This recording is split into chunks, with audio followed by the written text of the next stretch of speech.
bicara tentang puasa, kan juga ada tren tentang intermittent fasting. Sebenarnya ini aman nggak sih untuk semua orang? Kalau ditanya aman atau enggak, untuk semua orang jawabannya tentu tidak. Glow Skin Podcast. Di tahun 2026 ini, Glow Skin mendapatkan penghargaan Indonesian Top Achievement Awards di tahun 2026 dengan kategori Excellence in Medical Aesthetic Service. Nah, salah satu kategori penilaian itu adalah inovasi. Tahun ini, kita melakukan banyak sekali inovasi, termasuk dalam kolaborasi dengan dokter spesialis gizi klinik, ya, untuk mendukung program kita, Glow Skin, Body Contour, dan juga Wellness. Oke, please welcome Dr. Okti, spesialis gizi klinik. Halo sahabat Glow Skin, perkenalkan saya Dr. Okti, spesialis gizi klinik. Tahun ini mulai bergabung di Glow Skin. Oke dok, langsung aja dok ya. Oke. Kita akan bahas banyak hal, mulai dari metabolisme, nutrisi, dan juga peran besar dalam kualitas kulit, dan juga hasil perawatan wajah tentunya, ya, rambut, wajah, dan tubuh. Apalagi sekarang lagi bulan puasa dok ya. Iya, betul. Ya, kita mulai dari hal yang paling penting nih dok. Sebenarnya kenapa sih orang perlu berkonsultasi dengan spesialis gizi klinik, ya? Sebenarnya peran apa yang di dokter spesialis gizi klinik ini? Oke, sebenarnya dokter spesialis gizi klinik adalah dokter yang berfokus terhadap penyakit pasien dan nutrisi yang dibutuhkan. Awalnya seperti itu. Nah, ternyata diharapkan memang apa yang kita makan itu tidak hanya menjadi sumber energi, tapi juga menjadi obat untuk kita, gitu. Oke, jadi penting banget dok ya. Ada pepatah dok, istilahnya you are what you eat. Itu betul banget. Nah, kalau kita makan, tentunya kan itu yang akan yang membentuk kita, ya kan? Mau jadi seperti apa, nanti apakah punya energi, tidak energi, lemes, terus nantinya berhubungan juga ke penyakit metabolik, apakah bisa terkena diabetes, hipertensi, kolesterol, dan asam urat. Bahkan cancer juga dok. Iya, betul. Cancer itu kan juga berkaitan dengan makanan juga dok ya. Jadi ada banyak mitos ya beredar di masyarakat. Tapi apa sih yang kesalahan umum yang paling banyak terjadi di masyarakat, terutama berkaitan dengan diet? Gitu. Oh, diet. Yang pertama, yang paling sering salah diet itu adalah tidak makan. Nggak makan sama sekali. Salah ya. Jadi diet itu sebenarnya adalah pengaturan makan, di mana kita menentukan berapa sih sebenarnya kebutuhan kita selama satu hari. Lalu setelah kita tentukan kebutuhan jumlah kalorinya, kita tentukan juga komposisinya. Untuk 3 makronutrien utama, misalnya karbohidrat, protein, dan lemak, masing-masing individu itu berbeda. Yaitu kita sebutnya sekarang adalah terpersonalisasi. Jadi kalau dulu misalnya umum aja, ya udah nasi sekian, lauk sekian, atau dulu kita pakainya 4 sehat 5 sempurna. Itu sekarang udah nggak ada lagi dok. Apa sekarang? Sekarang itu kalau dari Kemenkes 4 sehat 5 sempurna itu diganti dengan namanya piramida kesehatan gitu. Untuk yang paling baseline-nya itu adalah jumlah air. Air ya? Iya, air. Jadi kenapa air? Karena tubuh kita itu disusun 60 hingga 70% itu air. Jadi pondasi awal atau yang paling besar dari piramida itu, yang paling besar, yang utama itu adalah air. Jadi memang untuk orang sehat, minimal yang diminum itu adalah 2 liter satu hari. Lalu yang di atas selanjutnya itu adalah komposisi dari karbohidratnya. Kita utamakan atau fokusnya itu ke karbohidrat kompleks. Nah, setelah itu mulailah ada sayuran, buah-buahan, lalu ada juga protein kita. Protein nggak cuman protein hewani aja, nggak cuman ayam, ikan, daging, tapi juga sekarang itu ke plant based. Jadi kita tahu, tempe, kacang-kacangan yang mengandung protein. Dan yang paling atas itu adalah atau yang paling sedikit kita butuhkan itu adalah lemak. Gitu, ya. Kalau dulu itu kan fokusnya itu adalah 4 sehat 5 sempurna. Jadi yang menyempurnakan adalah susu. Kalau sekarang tuh enggak. Jadi nggak harus susu, atau susu nggak perlu ada? Boleh, tapi itu masuknya ke protein. Protein, jadi diganti dengan protein ya dok ya? Bukan diganti, tapi dalam itu tuh. Dalam kelompok protein. Jadi susu itu masuk dalam kelompok protein. Oke, keren dok. Nah, ini puasa, kenapa banyak orang yang cepat lemes dok? Kenapa cepat lemas? Yang paling menyebabkan cepat lemasnya itu adalah kesalahan pada waktu sahur. Nah, harusnya pada saat sahur kita itu fokus ke karbohidrat kompleks. Kenapa? Karena karbohidrat kompleks itu dia sangat lambat dicerna. Jadi kita bisa kenyang lebih lama. Terus juga hampir kalau dari data survei itu 46% penduduk Indonesia itu kekurangan protein. Jadi kita harusnya mencukupkan juga protein itu pada saat sahur. Karena protein itu juga dicerna agak lebih lambat, jadi kita bisa kenyang lebih lama. Terus juga cukupkan juga kebutuhan serat kita sehari-hari, yaitu kebutuhan dasar kita yaitu 25 hingga 30 gram serat satu hari. Kalau untuk buka puasa, protein itu apa dok yang recommended? Protein kalau buka puasa kita tetap fokusnya itu ke hidrasi dulu karena selama seharian kita kan nggak ada air, jadi fokus utama tetap untuk buka puasa kita fokus ke air, lalu selanjutnya kita tetap berikan dengan untuk memberi energi, yaitu kita berikan kurma atau buah-buahan yang glycemic index-nya itu tidak terlalu tinggi, bisa sedang seperti itu dok. Baru nanti untuk makan utamanya kita berikan protein yang mengandung protein. Nah protein itu tadi kita bagi jadi dua, yaitu ada protein hewani ataupun protein nabati. Jadi bukan sirup-sirupan ya dok ya? Iya, iya itu es teh manis. Iya, gimana tuh? Itu memang paradoks yang yang terjadi di masyarakat kita, bahwa berbukalah dengan yang manis. Padahal justru yang kita butuhkan itu air sebenarnya. Berbukalah dengan air gitu. Nah jadi kurang tepat kalau berbuka yang dengan yang manis dok. Kenapa? Karena itu menyebabkan glucose spike. Nah glucose spike ini yang tiba-tiba tinggi itu nanti akan menyebabkan juga malah glukosanya itu tiba-tiba turun juga. Nanti kita bahas lebih lanjut ya dok ya. Oke, sabar dok. Ini ilmunya banyak banget nih dokter Okti nih ya. Jadi kalian harus pantengin ini podcast sampai akhir. Terus dok, komposisi sahur yang benar itu seperti apa sih sebenarnya secara metabolik dok? Komposisi sahur tadi yang sudah saya jelaskan, yaitu tetap 3 komponen utama, yaitu karbohidrat. Nah karbohidrat yang paling bagus adalah karbohidrat kompleks. Kita bisa pilih yaitu nasi merah, ubi, atau kentang seperti itu. Terus protein, protein juga kita perlukan. Lalu juga ada tadi serat, dan yang nggak kalah penting itu adalah buah-buahan. Buah-buahan, jadi penting banget ya dok ya, buah-buahan ya. Bicara tentang puasa, kan juga ada tren tentang intermittent fasting. Sebenarnya ini aman nggak sih untuk semua orang? Kalau ditanya aman atau enggak, untuk semua orang jawabannya tentu tidak. Lah, kan puasa kan biasa dok, kenapa nggak aman? Enggak, karena kalau intermittent fasting, dia kan punya pola dok, punya pola yang 24 lah, terus 16-8, terus ada lagi yang 14-8 gitu, dan nggak semua orang tuh bisa untuk ngikutin puasa yang sampai 20-4 gitu. Itu kan tipis sekali jendela makannya gitu. Jadi sebaiknya memang berkonsultasi dulu. Terus juga untuk penyakit yang punya penyakit tertentu, atau misalnya ibu hamil menyusui, atau misalnya pasien dengan DM, atau sedang masa pertumbuhan juga, sebaiknya sih konsultasi dulu. Dikhawatirkan kenapa? Karena kalau puasa itu kita metabolismenya turun, sedangkan tadi yang kondisi-kondisi yang saya sebutkan tadi itu semua lagi fokus butuh banyak kalori, nutrisi seperti itu. Nah, kenapa orang yang udah diet ya dok ya, tapi berat badannya itu juga stuck gitu loh dok? Kenapa berat badan stuck setelah orang diet? Jadi tubuh kita itu pinter banget dok. Kita itu kan punya namanya basal metabolic rate. Basal metabolic rate itu adalah jumlah kalori yang kita butuhkan tanpa kita aktivitas tambahan. Jadi kita duduk diam, bernafas, nadi berdenyut, darah mengalir, otak bekerja, itu adalah basal metabolic rate. Nah, kalau misalnya seseorang itu diberikan jumlah kalori dia itu rendah, mungkin setara dengan basal metaboliknya atau bahkan lebih rendah dari itu, tentu metabolismenya akan turun dok. Jadi badan kita dalam kondisi survival mode. Jadi jadi dalam kondisi bertahan hidup. Jadi yang nggak penting, yang misalnya perempuan biasanya haidnya tuh duluan. Jadi yang dianggap kurang penting, rambutnya dirontokin. Jadi semua yang dianggap kurang penting sama tubuh kita itu semua dikorbankan. Jadi yang lebih penting itu adalah fokus ke jantung, bernafas, bergerak, untuk otak berpikir seperti itu. Nah, kenapa berat badannya nggak turun? Ya jadi itu tadi basal metabolic rate-nya itu turun dok. Jadi di tubuh kita udah men-setting ulang lagi bahwa basal metabolic rate kita yang tadinya misalnya katakanlah 1.200, tapi orang ini udah terbiasa dengan kondisi 1.000 kalori, ya berarti dia basal metabolic rate-nya itu di 1.000. Nanti dia turun lagi, berarti turun lagi 800 kalori gitu. Jadi semakin turun. Nah, sampai nanti di satu titik dia merasa nggak mungkin lagi itu makan dengan jumlah porsi lebih kecil dari itu. Nah, itulah dari saat itulah berat badannya menjadi stagnan gitu dok. Oke, jadi sebenarnya diet itu juga perlu guidance ya dok ya, nggak asal-asal ngurangin makan, seperti itu ya? Iya, betul banget. Jadi kita kembali ke definisi harfiahnya itu, bahwa diet itu adalah pengaturan pola makan. Jadi kita atur pola makannya, bukan tidak makan. Oke, nah tentang meal replacement dok, itu tiap hari kan ada orang tuh yang dengan merek tertentu dianggap sebagai pengganti makanan atau meal replacement. Nah itu aman apa enggak sebenarnya?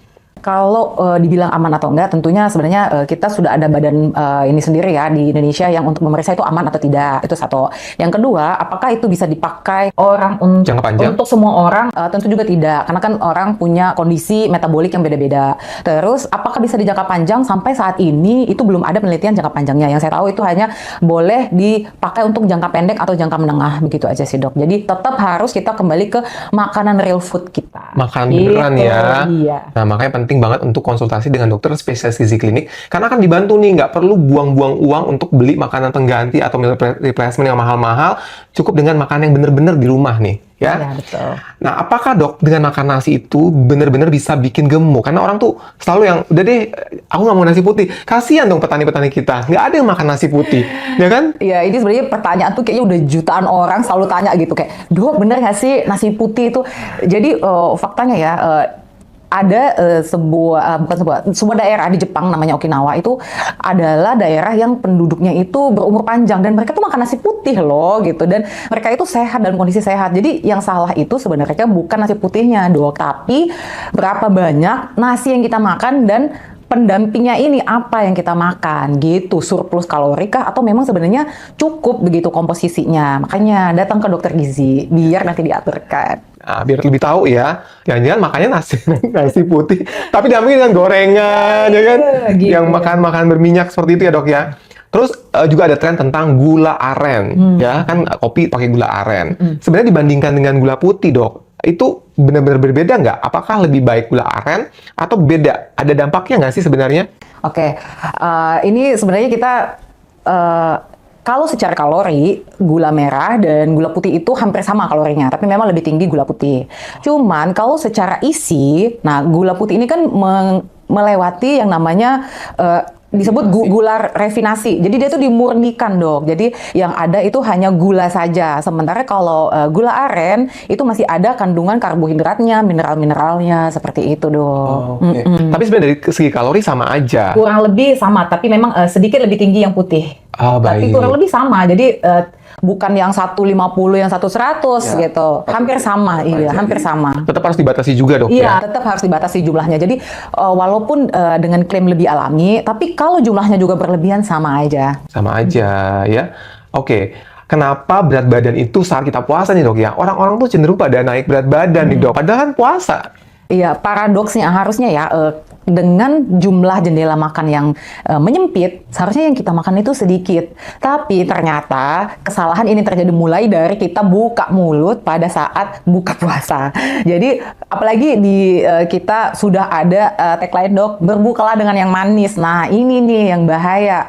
Kenapa? Karena justru kita tanpa menyadari malah menambah kalori-kalori yang kosong yang tidak mengenyangkan kita. Yang ada nanti malah mengganggu dari metabolisme gula darah kita, menyebabkan bisa kalau jangka panjang begitu terus menyebabkan malah resistensi insulin. Terus juga kalau misalnya sudah dalam berlebih dok di tubuh kita yang tadinya mau dijadikan cadangan energi malah dijadikan cadangan lemak gitu. Akhirnya naik deh berat badannya. Sebenarnya yang salah itu saat berbuka dan sahurnya itu dok ya. Iya. Puasanya sih nggak salah sebenarnya. Udah bener ya menahan lapar dan haus itu. Tapi begitu berbuka langsung balas dendam nih dok. Iya, itu yang bikin Ya, salah. langsung yang bikin berat badan manis-manis, naik. sirup yang manis, cendol, ya, duren dan seterusnya. Itu. Nah, apa dampak dari lonjakan gula darah tadi itu menyebabkan resisten insulin? Iya. Berarti bisa jadi diabetes dong dok nantinya. Kalau untuk jangka lama tentunya bisa, iya. Jadi kalau pada saat jadi pada saat kita puasa, tubuh kita dalam kondisi istirahat, katakanlah untuk pencernaan kita. Kenapa? Karena nggak ada makanan yang masuk. Tapi pada saat buka puasa, tubuh kita juga tidak bisa serta-merta langsung dihujani dengan gula. Ya, dong. Nah, manis semuanya. Iya, itu yang disebut dengan glucose spike. Jadi gulanya tiba-tiba naik. Jadi tubuh kita itu cepat-cepat bekerja gitu. Oh, mana insulin? Ini ayo diatur gimana ini segala macam.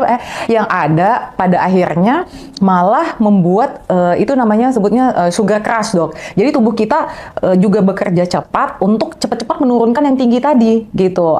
Nah, cepat-cepat yang menurunkan yang sudah tinggi tiba-tiba cepat diturunkan, tubuh kita jadi lapar lagi, dok. Nah, itu yang bikin yang salah gitu. Jadi tiba-tiba tinggi, tubuh kita yang lain disuruh cepat kerja, diturunkan lagi gula darahnya, sinyalnya jadi lapar gitu. Jadi ditambah lagi makannya. Nah, Makin banyak lagi makin makannya. banyak lagi makan. Kayaknya kurang tadi nih gulanya. Padahal tubuhnya udah kerja keras nih gitu. Udah cepet-cepet, ayo insulin keluar, ayo ini gitu. Nah itu yang Kaget ya bahaya. tubuhnya Iya. ya. Jadi sebenarnya dipersiapkan dulu makan dengan berbuka dengan air putih, Ya, lalu kurma. dengan kurma yang indeks glikemik sedang, jadi gula darah kita tetap stabil gitu. Ya, dok, sebenarnya defisit kalori yang aman saat bulan puasa itu seperti apa, dok? Yang baik? Kita kalau defisit kalori kita ke standarnya aja bahwa kalau kita mau defisit kalori itu bisa 500 sampai 700 kilokalori dari kebutuhan kita sehari-hari, dok. Jadi tiap orang itu kan punya basal metabolic rate, tapi ada rumusnya lagi, dok. Itu dikalikan nanti dengan faktor aktivitas dan faktor stresnya. Jadi kalau faktor aktivitas misalnya kerjanya cuma duduk aja di komputer, oh berarti aktivitasnya itu masih sedentary atau ringan. Tapi kalau misalnya aktivitasnya itu kuli, terus juga berat, atau misalnya yang sedang lah, misalnya kerja kantoran tapi saya harus mobilisasi ke sana ke sini gitu. Berarti itu kan sedang gitu. Nanti ada pengalinya lagi tuh. Faktor stresnya juga nih dalam kondisi sedang sakit kah atau dalam kondisi baik-baik aja, itu kita atau misalnya pasien yang post operasi, berarti dia faktor stresnya itu tinggi, dok. Kita butuh energi yang lebih tinggi lagi gitu. Jadi bukan karena stres dimarahi pasangan atau dimarahi atasan ya, dok ya? Iya betul, bukan itu. Makanya biar jelas nanti dikira faktor stresnya itu malah dikali-kaliin jumlah Iya, makan lebih benar. banyak ya, dok. Jadi jangan main asal-asalan aja nih kalorinya. Nanti dibantu sama dokter spesialis gizi klinik ya. Iya. Itu penting banget. Dok, idealnya olahraga pas saat bulan puasa nih ya, itu paling baik tuh kapan, dok? Ada yang bilang sahur langsung olahraga.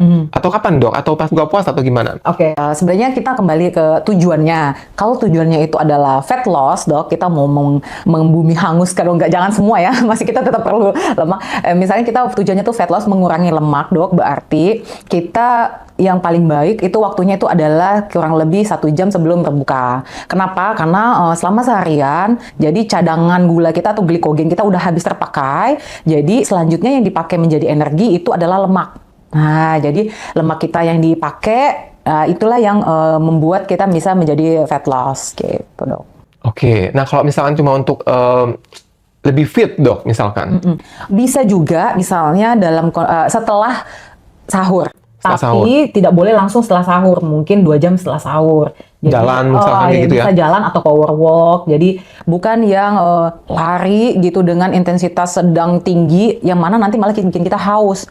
Yang ada nanti kita malah dehidrasi sehari. Hidrasi. Gitu. Kalau setelah buka puasa, dok, misalkan kita buka puasa dulu nih, habis itu olahraga, boleh nggak sih seperti itu? Boleh, tapi buka puasanya berarti kita nggak bisa langsung makan berat. Kita yang ringan dulu, mulai dari tadi hidrasi dulu, lalu kurma bisa kita, mungkin kalau mau olahraga bisa kita 3 sampai 5 atau 7 juga boleh gitu. Oh, jadi 3, 5, 7. Wah, memang yang ganjil nih, dok, ya. Ganjil. Ada sesuatu yang tren di sosial media, yaitu kurma dengan butter nih, dok. Nah, iya. Tahu nggak, dok? Pernah lihat nggak? Iya, sekarang itu tren lagi sebenarnya. Itu tren sudah dari zaman Rasulullah. Masya Allah. Iya, Rasulullah SAW ya.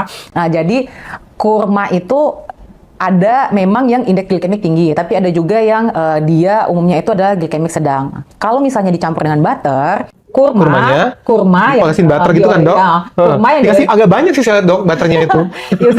Maksudnya nggak boleh juga ya terlalu banyak, tetap semua kita secukupnya, dok. Iya, Nggak boleh iya. terlalu banyak. Jadi Iya. kalau misalnya tadi kita kasih, jadi kurma itu kan mengandung glukosa dan fruktosa, jadi gula buah, glukosa dan gula buah. Nah, dengan itu bisa mengembalikan energi kita. Nah, tapi dengan tambahan lemak tadi dari butter ini, dok, membuat gula darah kita itu lebih stabil gitu. Jadi menghindari glucose spike-nya tadi. Kita kan nggak mau glucose spike, tiba-tiba sugar keras, malah mau makan lebih banyak. Nah, dengan gula darah yang stabil ditambah dengan butter tadi, itu bikin gula darah kita lebih stabil. Jadi kenyangnya itu bertahan, energinya juga bertahan. Terus kita nggak kalah pengen makan lagi yang manis-manis gitu. Tapi memang pilihannya adalah butter ya, bukan margarin. Jadi butternya tuh salted atau unsalted, dok? Boleh salted, boleh unsalted. Jadi bebas aja. Bebas aja sesuai dengan kemampuan lidah dan ini juga ya, dok. Lebih gurih yang salted sih. Dok. Iya sih, iya betul. Oke, dok. Nah, ini banyak banget ya dapat tips dari dokter Okti ya. Kalau tentang puasa tadi udah kita bahas, kita mau bahas tentang kulit ya, tentang metabolisme dan juga kulit. Kalau kita makan sesuatu, dok, ya, terus kemudian kita jerawat, ya, seberapa besar sih makanan itu mempengaruhi jerawat? Apakah memang itu mitos atau memang itu fakta? Ya, sebenarnya ini udah banyak banget penelitiannya, dok. Bahkan sudah ada meta-analisisnya bahwa memang makanan-makanan itu mempengaruhi kondisi kulit kita, terutama makanan yang banyak mengandung gula, terus juga dairy product. Jadi kalau misalnya teman-teman mau tetap mengkonsumsi dairy product, itu ada hacknya sih. Jadi misalnya kita pilih dok yang yogurt gitu, yang sudah ada prebiotiknya, terus juga atau misalnya dalam bentuk keju seperti itu dok. Ini juga mungkin yang berkaitan kenapa orang perawatan tapi kulitnya itu tetap kusam. Bisa juga karena makanan kan dok? Iya betul banget. Jadi gula yang tinggi, meskipun kalau misalnya kita sudah melakukan perawatan itu malah membuat kulit kita menjadi kusam. Jadi karena gula yang tinggi dan juga produk susu dok ya. Jadi susu-susuan ya, coba dikontrol ya. Terus juga tentang penuaan ya. Saya percaya bahwa kita itu kalau kita makan sesuatu itu berimpact pada kulit kita. Bagaimana caranya supaya kita itu penuaan juga melambat dok dengan makanan-makanan tertentu. Apa yang dokter Okti sarankan? Tentunya untuk aktivitas kita sehari-hari, kita kena polusi, terus bahkan apa yang kita makan itu menyebabkan radikal bebas dok. Ya. Nah tentunya yang paling bagus kita itu adalah banyak mengandung makanan-makanan yang kan kaya antioksidan. Dari mana kita dapatnya? Terutama itu dari buah-buahan yang warnanya cerah. Gitu. Wah, apa contohnya dok? Contohnya itu bisa dari tomat, pomegranate, terus juga jeruk, buah naga yang warna merah dok, terus mangga yang warna kuning, atau semangka yang warna merah gitu. Jadi bukan mangga muda ya, jadi bukan puasa. Bener. Nah dok, selain tadi kita pola makan hindari gula ya, tapi kita kan tetap harus juga makan protein ya kan, dan juga nutrisi-nutrisi yang membantu untuk menjaga elastisitas kulit kita. Nah perannya seperti apa sih dok untuk protein dan juga nutrisi untuk kulit? Iya. Gini dok, ada sebagian orang itu memang kalau dengan protein tinggi itu bikin berjerawat. Ya.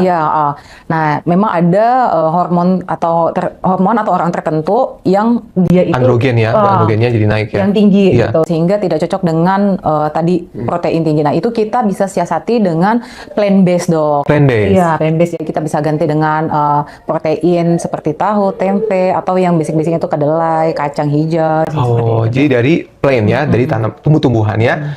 Oke dok, tentang obesitas ya. Sekarang kan sebenarnya obesitas tuh udah mungkin Jadi penyakit. Iya. Obesity is a disease. Ya. Jadi bukan gemoy itu lucu lagi ya.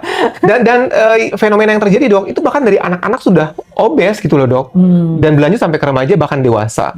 Gimana dokter Okti melihat hal tersebut? Ya sebenarnya fenomena ini tuh adalah denial dari orang yang obesitas. Nah, sebelumnya mohon maaf, memang ada sebagian orang itu yang dia itu gemuk tapi metabolismenya itu sehat atau bagus dok. Cuman ada penelitian juga dok bahwa itu semua itu akan cenderung atau dia akan menjadi lama-lama menjadi tidak sehat gitu. Bahkan kansnya itu untuk menjadi sakit itu lebih tinggi gitu. Jadi bukan berarti misalnya saya juga ada pasien ya dok, misalnya pasien-pasien yang gemuk sulit hamil gitu ya dok ya. Tapi ada juga yang orang gemuk tapi dia hamil gitu. Produktif.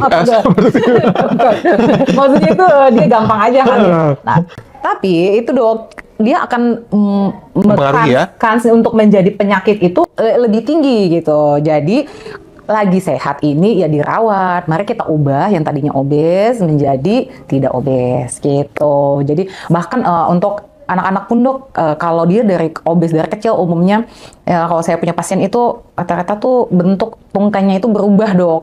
Iya, Karena berat badannya itu yang berlebih ya. Dia bisa bentuknya tuh jadi huruf O Iya, gitu. iya. Dan itu butuh fisioterapi, Iya. terus butuh ortopedi. Kasihan banget, Iya, jadi iya. buat mama-mama, jadi gemuk itu bukan sesuatu yang lucu, bukan sesuatu yang mohon maaf bisa dibanggakan. Kita harus tetap menjaga berat badan ideal agar tumbuh kembangnya itu juga bagus. Ya. Dan buat yang remaja, dewasa juga kan untuk sehat lebih lama ya dok ya. Iya, Dan juga penuhnya juga lebih melambat karena Iya, lemak betul. itu kan menyebabkan peradangan dok. Iya betul banget. Jadi beda dengan radang kalau misalnya orang demam itu kan radang juga nih, langsung kelihatan gitu. Nah kalau obesitas itu kita sebutnya itu slow inflamasi. Jadi dia itu lamban inflamasinya itu dok. Jadi nggak kelihatan nih, Iya. tapi dia perlahan-lahan dia merusak kemana-mana. Betul. Merusak ke hepar, merusak ke hati, merusak ke organ-organ yang Iya, lain, betul. terus juga merusak ke pembuluh darah. Aduh Iya. pokoknya ke semuanya. Iya, memang kita harus benar-benar mengedukasi masyarakat ya dok, karena masih banyak orang yang mohon maaf ya, tadi cuek gitu loh dok. Dianggap ini yang penting kan sehat, biar gemuk yang penting sehat. Padahal sebenarnya gemuk tuh nggak sehat gitu loh. Betul banget, Ya kan, karena dalam ilmu anti-aging juga kan penuaan itu salah satunya karena lemak yang berlebih, inflammaging. Jadi inflamasi karena itu menyebabkan aging atau penuaan. Oke dok, bagaimana sebaiknya penanganan untuk mereka yang obesitas dok? Atau mulai dari overweight dulu kali dok ya? Boleh. Jadi sebenarnya kita mengacu ke PNPK obesitas yang ada di Indonesia ya dok Baik, ya. dok. Jadi kita itu menggunakan namanya kriteria Edmonton. Nah dari kriteria Edmonton itu nanti ada stage-nya dok. Ada stage 0, 1, 2, 3, 4. Nah di situ kita bisa tentukan tuh apakah pasien ini cukup dengan meal plan saja, apakah butuh obat-obatan, apakah juga nanti butuh tindakan gitu. Oke, meal plan dok, kan sebenarnya terkesan itu kan cuma ngatur menu makan aja. Apa sih dok itu manfaat dari meal plan ini? Apa tantangannya sebenarnya? Tantangannya yang paling besar itu adalah kita orang Indonesia ini kadang merasa cukup kenyang hanya dengan karbo saja. Nah, dengan meal plan ini nanti akan diaturkan dan diatur komposisinya juga, jumlah karbohidrat, protein, dan lemak yang dibutuhkan setiap orang itu berapa untuk mencapai apa yang ingin dicapai. Misalnya mau fat loss, atau misalnya mau muscle gain, atau misalnya menjaga sakit-sakit tertentu gitu. Itu semua nanti diaturkan gitu.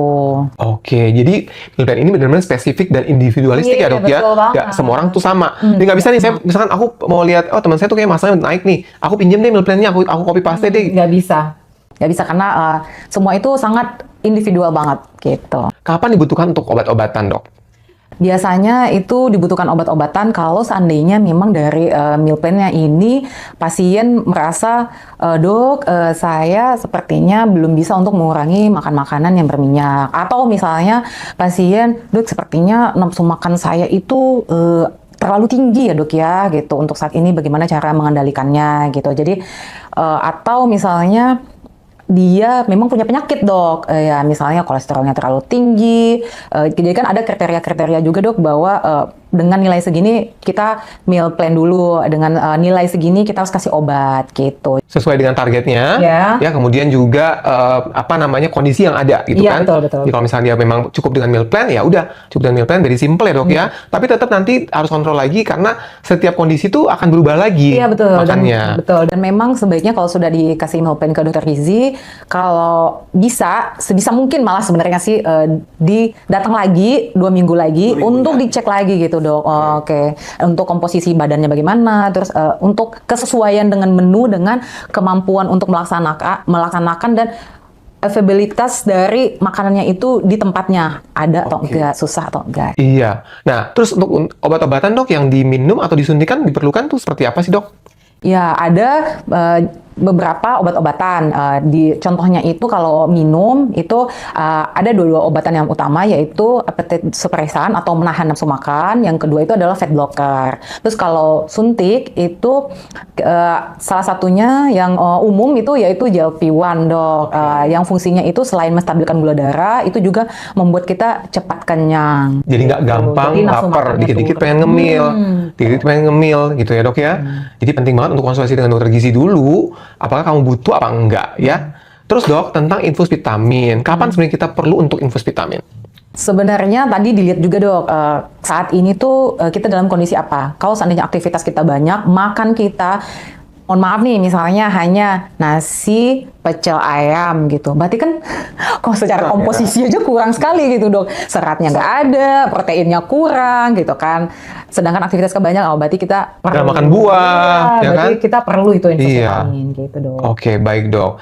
Terus teknologi yang terbaru tuh dok yang buat menurunkan berat badan, terutama pasien yang obes tuh, yang balon lambung tuh dok. Oh, Bisa iya. jelaskan sedikit nggak dok tentang itu dok? Iya, jadi untuk saat ini yang terbaru memang ada yang namanya gastric balloning. Itu adalah bridging atau misalnya untuk pasien-pasien dengan BMI lebih dari 27 yang belum siap untuk melakukan bariatric surgery. Jadi pilihannya itu adalah gastric balloning, yaitu kita memasukkan balon ke dalam lambung yang bentuknya itu awalnya itu hanya sekecil kapsul, Dok. Kecil ya? Iya, kecil. Jadi Ditelan. ditelan dengan bantuan air, terus nanti dikembangkan di dalam lambung dan bertahan kurang lebih 4 sampai 6 bulan. Oke, Nah, diharapkan 4 sampai 6 bulan itu memang sudah terbentuk pola makan atau pola hidup yang sehat, Dok. Jadi pasiennya itu apabila balonnya itu sudah pecah, nanti balonnya itu akan keluar sendiri, Dok. Jadi dengan sendirinya dia pecah, Dok, 4 sampai 6 bulan. Nanti setelah pecah balonnya itu keluar melalui feses atau ada sebagian pasien juga itu yang dimuntahkan. Oh, Gitu. menarik sekali ya, Dok ya. Dan itu aman ya, Dok ya? Aman. Nah, jadi dari penelitian, itu sudah ada penelitiannya, itu menurunkan berat badan kurang lebih 20 hingga 30%. 20-30%. Luar biasa, Dep. Kalau menurut saya sih daripada operasi ya, Dok ya, mungkin beresiko kita coba dulu dengan balon lambung Balon tersebut. Sekarang sudah ada di Glow Skin. Ya, konsultasi dulu dengan dokter ahli di Glow Skin, dokter spesialis gizi klinik.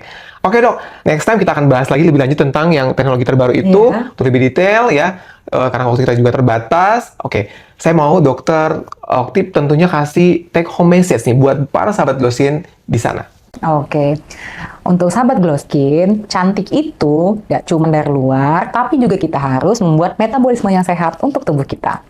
Nah, keren sekali ya. Jadi memang semuanya itu berkaitan dengan metabolisme. Mau perawatan apapun, tapi kalau makannya juga nggak dijaga, ya akan juga berimpact ke kulitnya, Dok ya. Betul banget. Ya, jadi tetap jaga inside dan juga outside. Oke, kiranya bermanfaat ya semua sobat Glow Skin. Sampai jumpa lagi. Wassalamualaikum warahmatullahi wabarakatuh. Glow Skin